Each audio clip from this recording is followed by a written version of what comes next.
Hi Redemption family, it's Ryan, and no, I'm not comfortable. Yes, you are on YouTube, and this is as strange for me as you can possibly imagine it to be. We are perhaps looking at letting our sermons be published on YouTube, and as such this will be an introductory video just to let everybody know what it is that we intend. As uncomfortable as this is, and believe me, this is uncomfortable, the Lord hasn't called us to comfort.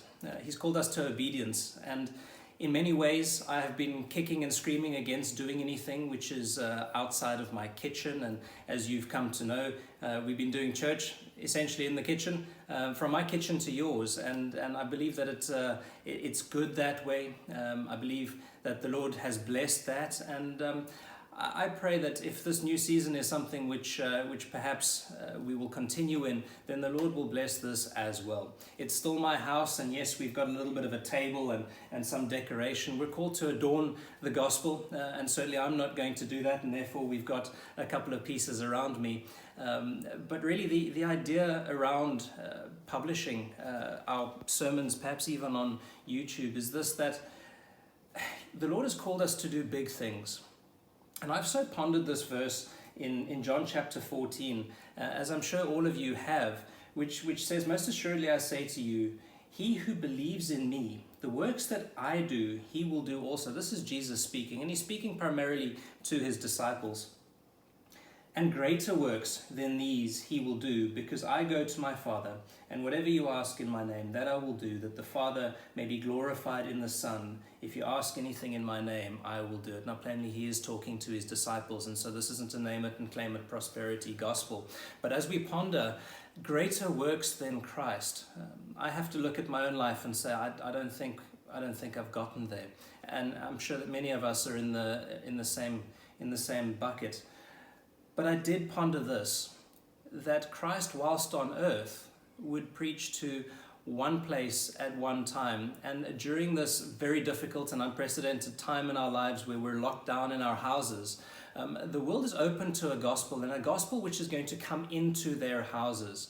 And as such, I have taken some advice from, in fact, Bryce from Paul, and thank you very much, Bryce, for putting me on to Adam.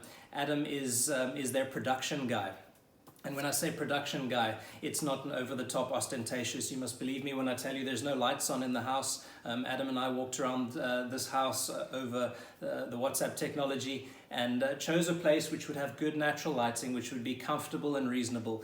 It would still be my house to yours, and yet it would be something which we could actually take and publish and perhaps bless somebody who knows where in the world, perhaps even at the same time. And the message, which is the Lord's message out of his word, would go on and do the work which it's set out to accomplish.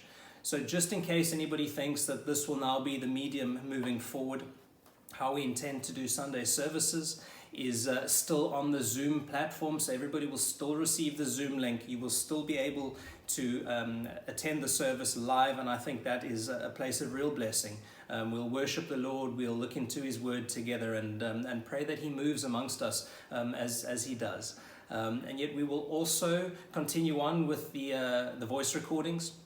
And so even though this is going to be on YouTube, we will have the voice recordings as well for those who prefer to listen to the recordings, and I can't say that I blame you. But we will also record, so there's going to be three mediums. We'll be on Zoom, we'll have the voice recordings, and we're going to try out the YouTube channel. Now, I don't know what's going to happen tomorrow. Nobody does. The Lord would tell us in Matthew 6 that today has enough troubles of its own. And so we're not to worry about tomorrow, but just that everyone would rest assured.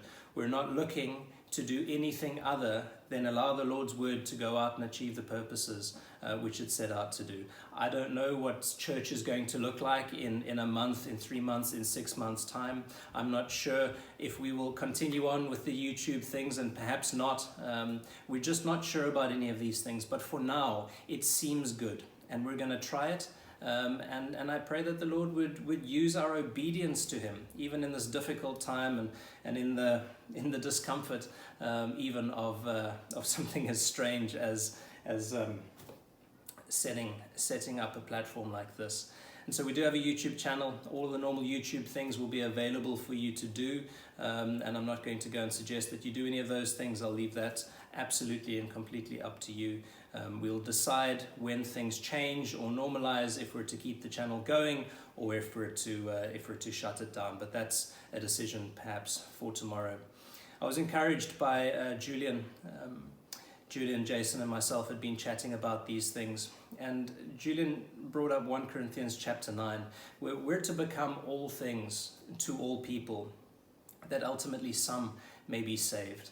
And that's the prayer of our heart. That's really what we're looking to do.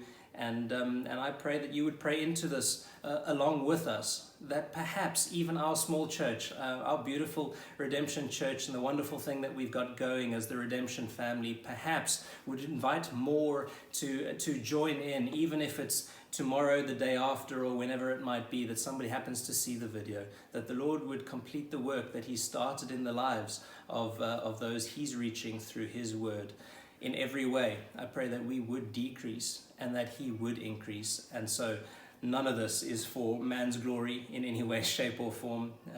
Again, it's very uncomfortable, and yet sometimes obedience is. And so I pray the Lord would take and use these things in Jesus' name. We'll see you all tomorrow, Lord willing.